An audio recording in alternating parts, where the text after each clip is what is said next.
এক মহিলার একমাত্র মেয়েকে কেউ এমন জোরে ধাক্কা মেরেছিল যে তার পুরো শরীর ভেঙে গিয়েছিল এবং সে তখনও অপারেশন থিয়েটারে জীবন ও মৃত্যুর মাঝে দুলছিল। কিন্তু দুর্ঘটনার জন্য দায়ী ব্যক্তির বাড়ির লোকেরা আরামে একটি সমঝোতার কাগজ নিয়ে এসে মহিলাটিকে তাতে স্বাক্ষর করতে বলল। তারা একটুও আন্দাজ করতে পারেনি যে আজ তারা ভুল মানুষের সাথে ঝামেলা করেছে। সেই মহিলা কোনো সাধারণ মানুষ ছিলেন না, বরং তিনি ছিলেন তন্ময় গ্রুপের চেয়ারপারসন এবং এক বড় ব্যবসায়িক পরিবারের উত্তরাধিকারী। আন্ডারওয়ার্ল্ড থেকে শুরু করে হাই সোসাইটি পর্যন্ত সবাই তাকে ফায়ার কুইন নামে চিনত। তার রাগ এতটাই বিপজ্জনক ছিল যে তার স্বামী যদি অন্য কোনো মহিলার ফোনও ধরত তবে তিনি তাকে সেখানেই শিক্ষা দিতেন।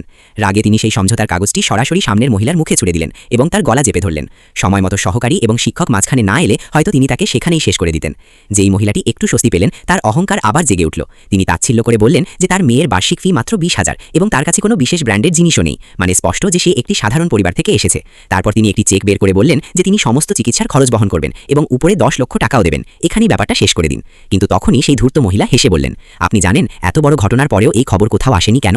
কারণ আমার কাছে টাকা আছে, আমি সব খবর চেপে দিয়েছি। এই বলে তিনি তার ব্যাংক কার্ড দেখালেন। যেই মহিলাটি সেই কার্ডটি দেখলেন তিনি চমকে গেলেন। এ তো সেই কার্ড যা দিয়ে তিনি কিছুদিন আগে তার স্বামীর জন্য একটি বিলাসবহুল গাড়ি কিনেছিলেন। এখন তার সব বোঝা গেল। এই মহিলা তার স্বামীর গোপন রক্ষিতা ছিল।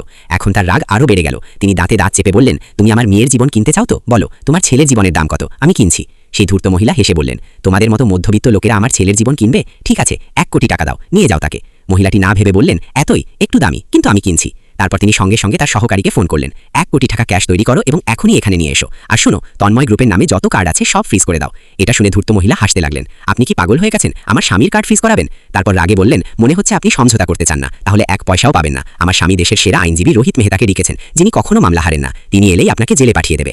পাশে দাঁড়িয়ে থাকা শিক্ষকও ভয় পেয়ে গেলেন যে একজন সাধারণ মানুষ কিভাবে এত বড় লোকদের সাথে লড়বে। তখনই অন্য ক্ষতিগ্রস্ত শিশুটির বাবা মাও সেখানে পৌঁছে গেলেন।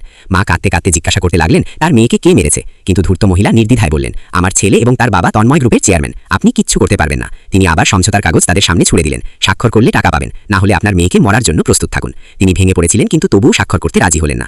অন্যদিকে বাবা মজবুরিতে বললেন, যদি স্বাক্ষর না করি তবে মামলা বছরের পর বছর চলবে, আমাদের এত টাকা নেই। মা মনকে পাথর করে মেনে নিতে লাগলেন। কিন্তু তখনই প্রথম মহিলা বললেন, কেউ স্বাক্ষর করবে না, আমি এদের সমস্ত খরচ বহন করব।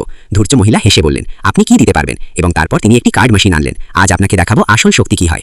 কিন্তু যেই তিনি কার্ড সোয়াইপ করলেন, মেশিন দেখালো কার্ড ডিক্লাইন। তিনি বারবার চেষ্টা করলেন কিন্তু প্রতিবার একই ফল এলো। এখন তার হুঁশ উড়ে গেল। তিনি সঙ্গে সঙ্গে তার স্বামীকে ফোন করলেন। ওদিকে মহিলাটি সব বুঝে গিয়েছিল, ব্ল্যাক কার্ড শুধু সেই বন্ধ করতে পারে যার আসল নিয়ন্ত্রণ আছে, অর্থাৎ আমি। কিছুক্ষণ পর ধূর্ত মহিলা বললেন, আমার স্বামী নিজেই ক্যাশ নিয়ে আসছে, তখন দেখবেন কি হয়।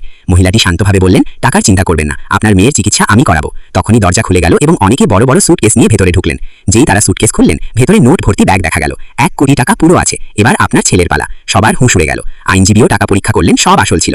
এখন ধূর্ত মহিলার কাছে কোনো অজুহাত রইল না। কিন্তু তবুও বললেন, আমার স্বামী এলেই সব ঠিক করে দেবেন। তখনই তার স্বামী সেখানে পৌঁছালেন। রাগে বললেন, কে আমার পরিবারকে হুমকি দিচ্ছে? কিন্তু যেই তিনি উপরে